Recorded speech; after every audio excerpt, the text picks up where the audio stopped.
here and be... Oh, brilliant.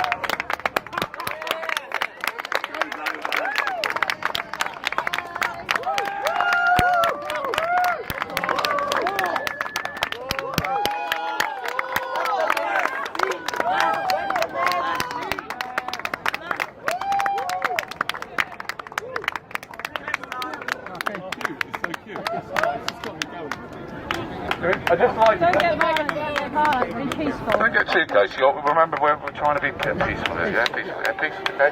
So, okay, so let's just... ladies and gentlemen, let's all take a nice big breath in. And you just hold it. Everyone else, let go. No, you're meant to hold it. Hello. Thank you very much. Not sure what that meant, but anyway, nice to shake your hand. Now, so what's really going on here? There's something really going on here. What's going on here? Oh, hold on a second. What's going on here? Professional opportunism. On my part? You didn't organise any of this, and yet you found, oh nice. I didn't organise any of this, but yet I found a little place to go where I could find an audience, eh? What a rotter I am. I'm being followed around by a bloke in a slightly cultish top. Have I been banned from doing this in Camden? Okay, so now what I'm going to do is, I am going to demonstrate the most important and useful... I'm going to demonstrate the most important and useful technique. What's your point? I'm going to... What's your point? What's your point?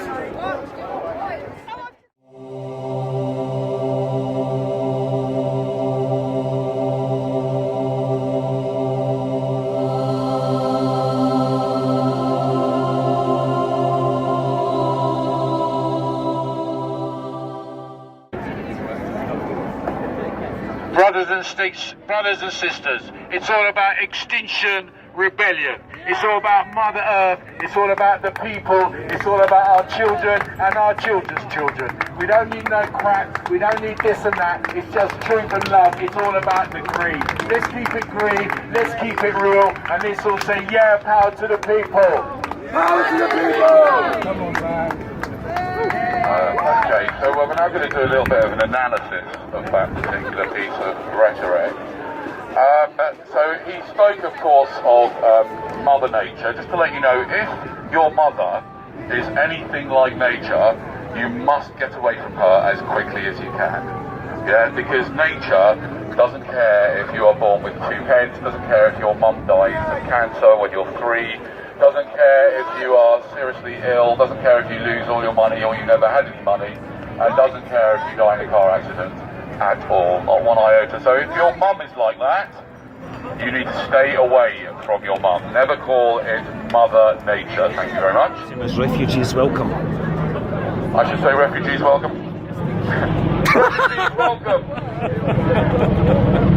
We're all refugees here, ladies and gentlemen. That's right, being plonked here by our parents without their consent.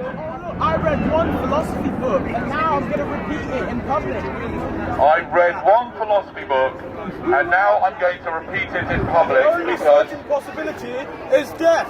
Martin Heidegger, a Nazi. Martin Heidegger, a Nazi, and he said the only inevitability is death. Oh, okay. I think you might want to try and argue with his argument rather than the fact that he might have had some kind of political leaning. I mean, unless he's wrong, you think there's other... What else is inevitable other than death? Yeah. I'm not saying much, and that's the main cause of I don't know. Maybe we can find out.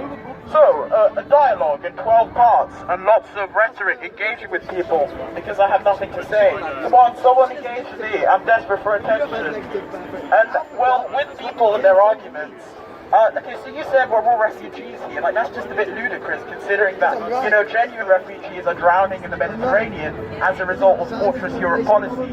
We might not have chosen to be born, but we definitely are born into different circumstances. So it's a bit rich, right? It's a bit rich for someone to come with their headphones around their neck, their megaphone, and start preaching to people about the horrors of the world. I mean, people know the horrors of the world. They see them in lots of different ways, and that's why they've decided to come out here and act and do something about it. That's why. We don't need someone to like kind of lecture us in a really weak and disingenuous way. I mean, what can you... What? No, what? Like the whole... Oh, it's Stockholm syndrome. Keep going. Spew it all out. Okay. Spew it all out. The reason that things like familial kinship groups arise is because of how society works. Because people are interdependent. Whether people like it or not, like when you're born, you can't actually, unless you have a very weird house or whatever, spend all of your time ranting at your parents. People are in certain relationships out of necessity and in order to support each other. It's just like the kind of, oh, we're your parents, you didn't choose to be born, I didn't choose to be born. It's funny and it can sometimes be interesting, but on its own, it doesn't add as much as you seem to be suggesting it does.